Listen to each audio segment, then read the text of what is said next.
Bienvenidos a la lección número 2 para el 13 de abril. Amor o egoísmo es la cuestión. Les invitamos a seguirnos y a suscribirse. Vamos a orar antes de iniciar este repaso. Querido Dios, anhelamos la unción del Espíritu Santo para nuestras vidas en este momento. En Jesús, amén. Bienvenido, querido Miguel, nuevamente a compartir con nosotros este repaso general. Este título es maravilloso, pero especialmente el primer tópico, un Salvador con el corazón roto. ¿Por qué el Salvador tenía el corazón roto? ¿Qué pasaba o qué sucedía? Dice San Lucas capítulo 19, versículo 41, que dice: cuando llegó cerca de la ciudad, al verla, lloró por ella. Aldair, cuando se habla de que Jesús lloró por ella, quiere decir de que Jesús realmente tenía el corazón roto. Porque él sabía, y quiero que me leas el Evangelio según San Juan, capítulo 1, versículo 11. Y ahí está la clara evidencia de por qué Jesús llora. Ahí vamos a entender y comprender de por qué Jesús tenía el corazón roto. ¿Qué dice Aldair? A los suyos vino y los suyos no le conocieron. Esa es la parte, Aldair, que más duele de la historia. Porque Jesús fue a rescatar a Jerusalén, fue a rescatar a su pueblo. Pero Jerusalén no quiso recibir a Jesús. No quiso aceptar a Jesús como su único y suficiente Salvador. Y por eso Jesús llora al ver, como él conocía el futuro y sabía de que la ciudad iba a ser destruida, por no aceptar la gracia de él, por no aceptarlo a él como su único y suficiente Salvador. Aldair, interesante eso, ¿no? Claro. Satanás tenía un doble propósito con esto. Primero, era saber que las personas no aceptaran a Jesús como el Mesías. Mientras que Jesús estaba, dice el conflicto de los siglos, capítulo 2, en el monte de los olivos, su corazón se entristeció, se puso incluso a llorar por su pueblo. ¿Qué iba a pasar con su pueblo? Jerusalén iba a ser destruida como tú lo manifiestas. Y iban a morir muchas personas, e incluso los niños. Pero el doble propósito, Miguel, de Satanás era, o es, y sigue siendo su estrategia a través de los siglos, es engañar y hacer daño en el corazón del hombre para que el hombre saque lo peor de sí. Muchos dicen que el hombre tiene un dragón que lleva por dentro, ¿no? Bueno, sacar lo peor que nosotros llevamos por dentro para que hayan guerra. Y resulta que al haber guerras, ¿te acuerdas Jerusalén y Palestina, que en estos momentos, en la actualidad, llevan un tiempo grande en guerra? Y dicen que mueren muchos niños e inocentes. ¿Y qué pasa? Porque la gente pregunta, ¿a ti no te han llegado a preguntar por qué si Dios es amor hay tanta muerte? Sí, Aldair, y muchos periodistas, muchas personas ateas llegan a resaltar: si Dios existe y si Dios ama tanto y si Dios es amor, como dice la Biblia, ¿por qué permite que hayan tantos desastres? ¿Por qué permite que niños inocentes mueran? ¿Por qué permite que personas que no tienen nada que ver con la guerra padezcan todas estas cosas? Mis queridos amigos, déjenme decirles de que ese no es el plan de Dios. Y ese nunca ha sido el plan de Dios, Aldair. Porque dice Juan que el ladrón viene para matar, hurtar y destruir. Pero yo he venido para dar vida y para que la tengan en abundancia. El plan de Jesús no es destruir, no es acabar. Ese es el plan de Satanás. Y esa es la estrategia, como tú lo acabas de decir. Para que la gente entonces diga, bueno, ¿dónde está Dios? ¿Dios por qué permite todas estas cosas? Si Dios es amor. Es el plan de Satanás que quiere causar caos en toda la tierra y después, con el dedo señalador que él tiene, acusa a Dios. Es correcto. Mi apreciado, no sé si nosotros ya hemos aceptado a Dios en nuestro corazón. Muchos sí. Pero si no ha sido así, hoy te quiero invitar a que no dejes pasar la oportunidad Hoy es el día de salvación. Si oyeres hoy su voz, no endurezcáis vuestro corazón. Creed también en mí. En la casa de mi Padre hay muchas moradas. Dios está preparando una morada para nosotros. Dios quería salvar a Jerusalén. Dios vino a salvar, vino a la cruz para morir por nosotros. Y Dios quiere salvarnos porque Él quiere que nosotros vayamos al reino de los cielos. Mi apreciado, el segundo tópico de esta lección es cristianos salvaguardados providencialmente. ¿Qué había sucedido? ¿Qué iba a suceder? Dios le dice a ellos de misericordia que cuando vieran el ejército venir, que huyeran hacia los montes. Pero dice, la gracia y la providencia y la presencia de Dios se revela claramente en los sucesos que llevaron a la destrucción de Jerusalén. Pero aquí vemos que Jerusalén en ese momento no fue destruida. Porque aún que la lección del domingo hablaba de que no vieron a Jesús, no lo reconocieron, aún Dios seguía su misericordia porque la gracia y la providencia de Dios se revelaba claramente en la vida de ellos. Y mira que el ejército romano había rodeado la ciudad, ya la victoria de ellos ya parecía ya que no tenía vuelta atrás. Ya el pueblo podría pensar de que ya tenían todo perdido. Pero cuando ya todo parecía inminente, que no había vuelta atrás, el ejército se retiró, Aldair. ¿Y sabes qué sucedió? El ejército judío salió vencedor. Qué maravilloso, ¿no? A pesar de su rebelión y de no aceptar al Salvador. Aquí se muestra claramente la gracia, cómo Dios es un Dios que nos ama tanto, Aldair, que a pesar de que el pueblo no lo aceptó, a pesar de que el pueblo lo rechazó, aún así Él permite que el pueblo pueda vencer. Aún así Él los guarda y aún así Él los salva del ejército romano. Qué bendición, Aldair. ¿Será que para estos tiempos existirá el pueblo judío como en esos momentos, Aldair? Hoy, y mire, el plan de Satanás siempre es destruir al ser humano y destruir a los fieles de Dios. Pero mira lo que dice Isaías 41:10. No temas, porque yo estoy contigo. No desmayes, porque yo soy tu Dios, que te esfuerzo. Siempre te ayudaré, siempre te sustentaré con la diestra de mi justicia. Porque aquí no está diciendo, no, un día. Eso, a pesar de que el pueblo de Jerusalén no había aceptado a Jesús como el Mesías, aquí le está dando una seguridad. Dice que el sol sale para buenos y para malos. Y Dios, la bendición de Dios es para todos. Pero aquí también la bendición de Dios o la protección de Dios estaba con ellos. Allí dice, siempre te sustentaré, no temas. Porque yo siempre te sustentaré, te ayudaré con la diestra de mi justicia. Y no es un solo día, es todo el tiempo. Así es. La misericordia de Dios se renueva cada mañana en nuestras vidas. Y muchas veces nos preocupamos porque decimos, ve, yo cometí un pecado. Y Dios quizás, lo que me está pasando es culpa de ese pecado, es culpa de lo que yo hice. Pero no, mira, el pueblo de Jerusalén incluso no reconoció a Jesús y la providencia de Dios estuvo allí. Sí, Aldair, es interesante saber de que aún en medio de nuestra rebeldía y aún en medio de que nosotros a veces no aceptemos la voz del Señor, Dios siempre está ahí dispuesto para ayudarnos, como decías tú, siempre, como le dijo a los discípulos, y estaré con vosotros todos los días y hasta el fin del mundo. Yo creo que Jesús en esos momentos, aunque el pueblo había sido rebelde, Él lo amaba mucho, que lo salvó, lo guardó del ejército romano y les permitió que obtuvieran la victoria. Así como, mis queridos hermanos, cada uno de nosotros, a pesar de que a veces cometemos cosas malas y hacemos cosas malas, Dios está dispuesto a darnos la victoria sobre los ejércitos que nos quieren derrotar. Dios está dispuesto a ti y a mí a darnos esas batallas, quiere darnos las batallas para que las ganemos agarrados de su mano.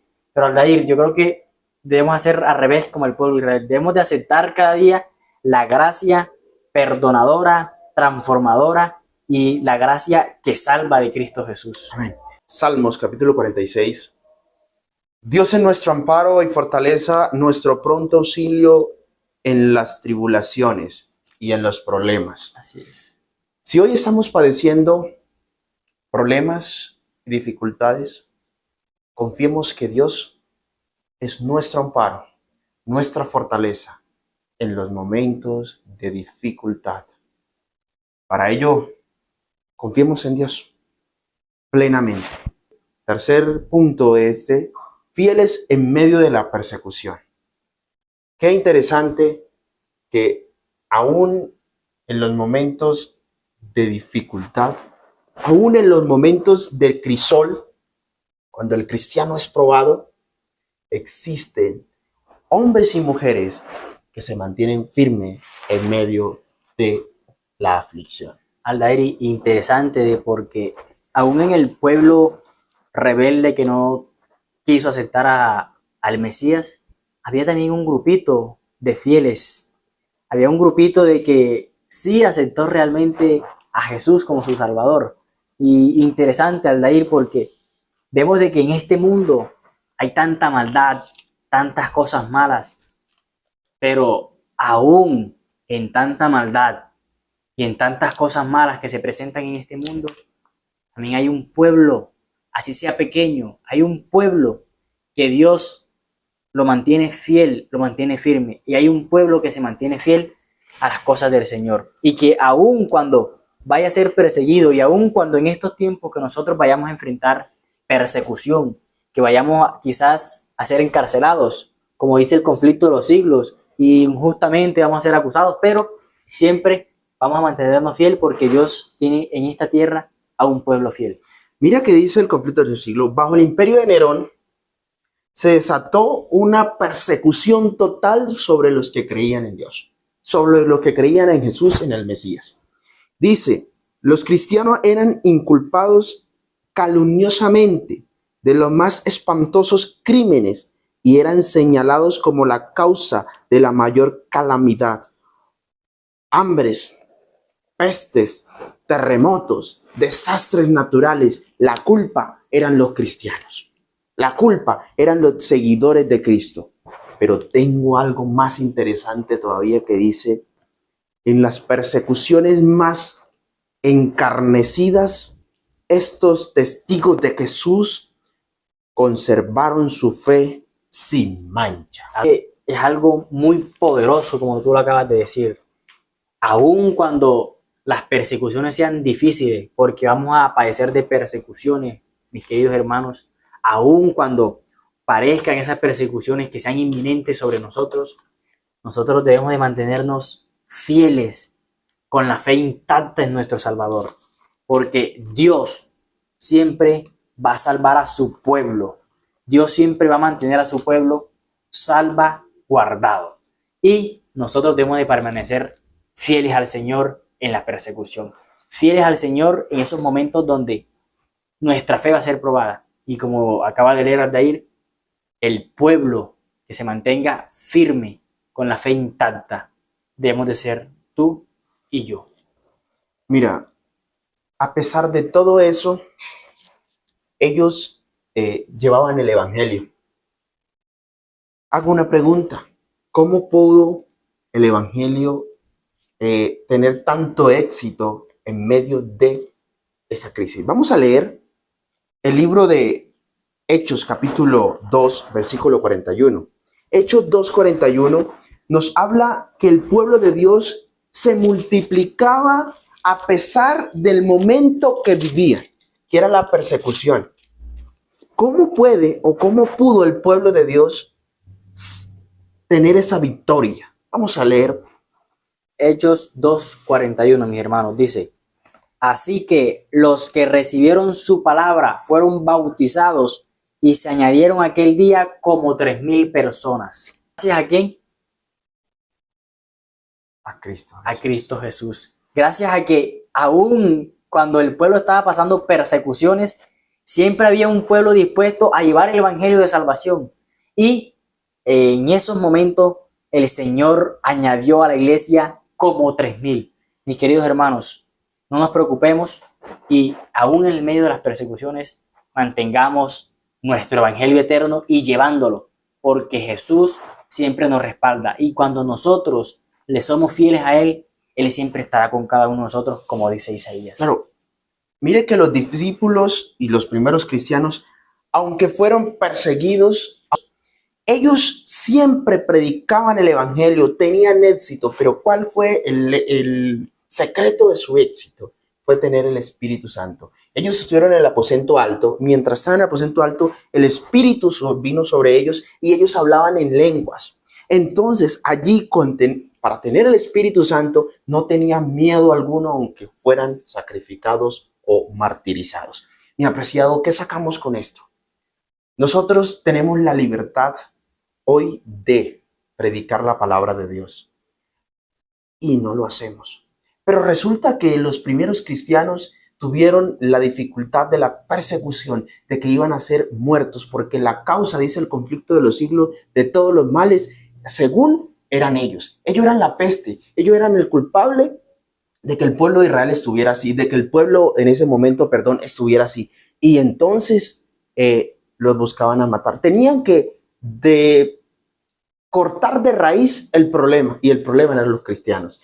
Entonces, según ellos, según eran las hipótesis, sacaban esos argumentos que no tenían validez. Pero mi apreciado, tú y yo tenemos la posibilidad hoy de predicar el evangelio y tenemos la libertad de sacar la Biblia y hablarle al mundo. ¿Qué está pasando? ¿Qué está pasando? ¿Por qué el evangelio no tiene tanto poder? ¿Por qué predicamos y no hay ningún bautismo? ¿Por qué damos eso? ¿Por qué?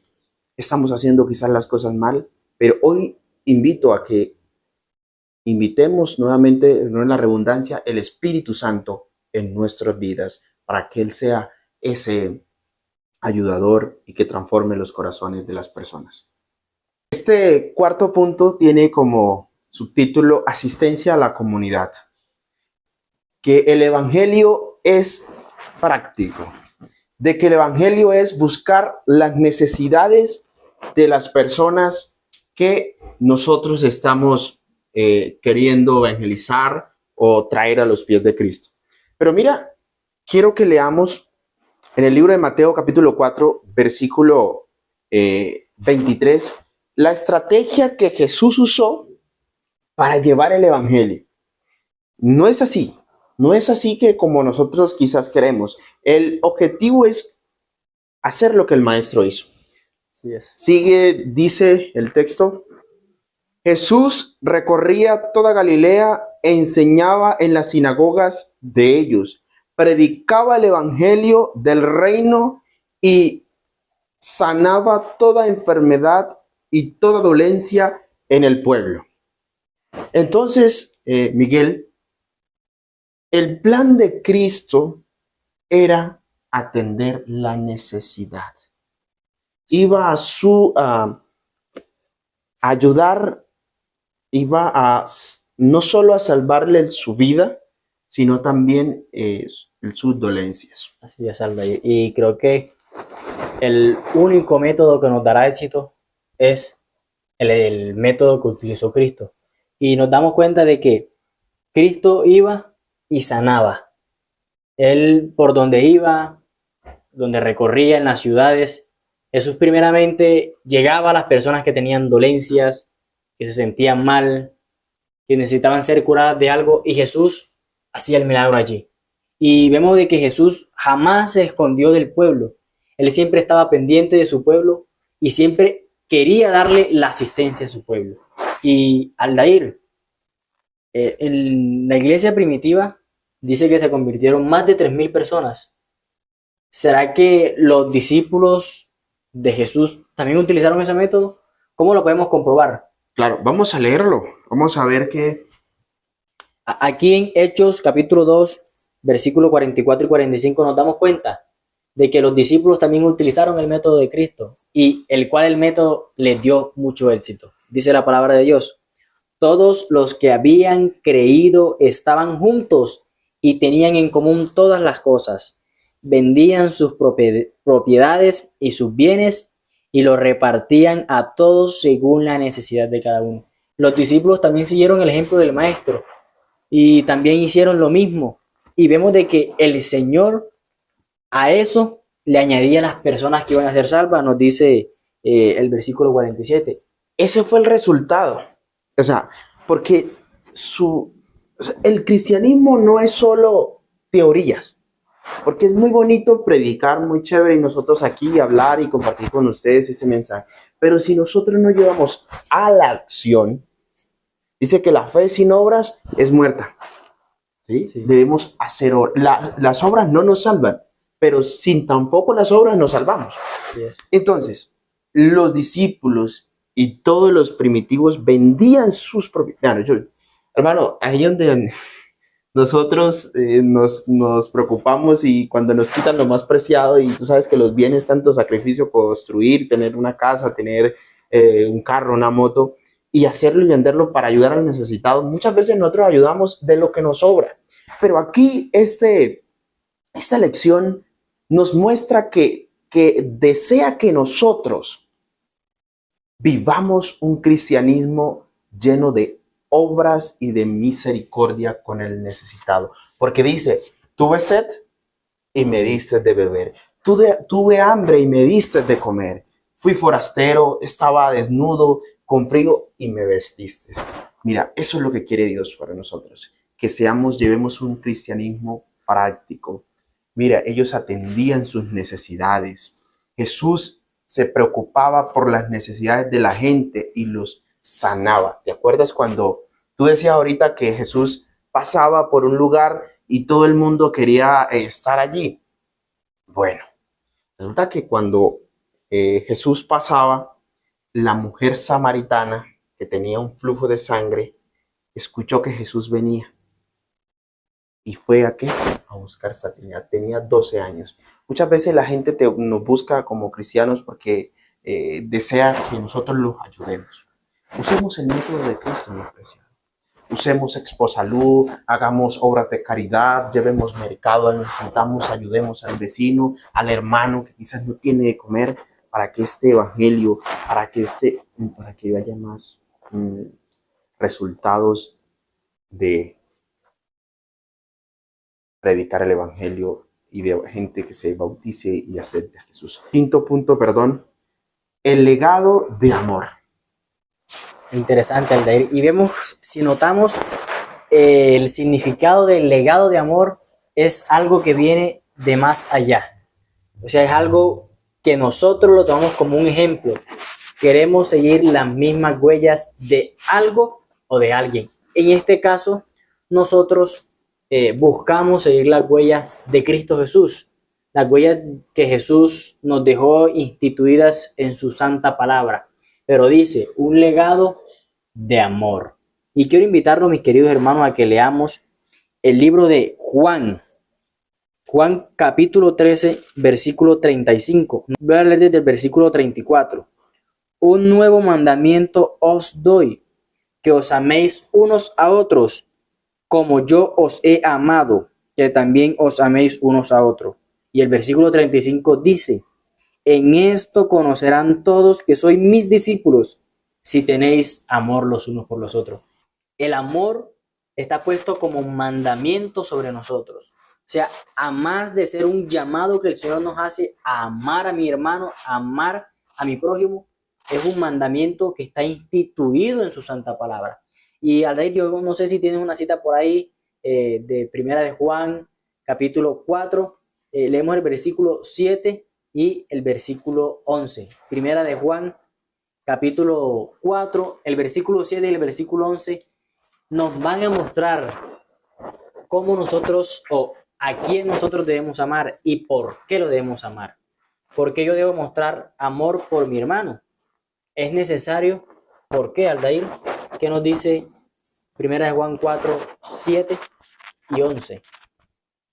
Dice, amados, amémonos unos a otros porque el amor de Dios, todo aquel que ama ha nacido de Dios, porque Dios es amor. Amado, si Dios nos ha amado a nosotros, también debemos amarnos unos a otros. Mira, todo lo que hablamos de la lección de las obras, de atender al necesitado, si no se hace con el amor, o Nada. por amor, de nada sirve. Porque o para que nos vean, eso no, No. eso no. Sí. Necesitamos es que Dios se agrade con lo que hacemos. Pero ¿cómo se agrada a Dios? Porque yo no conozco tu corazón, pero Dios sí conoce tu corazón. Entonces, lo que encierra esto, ama a tu prójimo como a ti mismo. O sea, aquí lo que nos insta es a que hagamos las cosas por amor, por Cristo.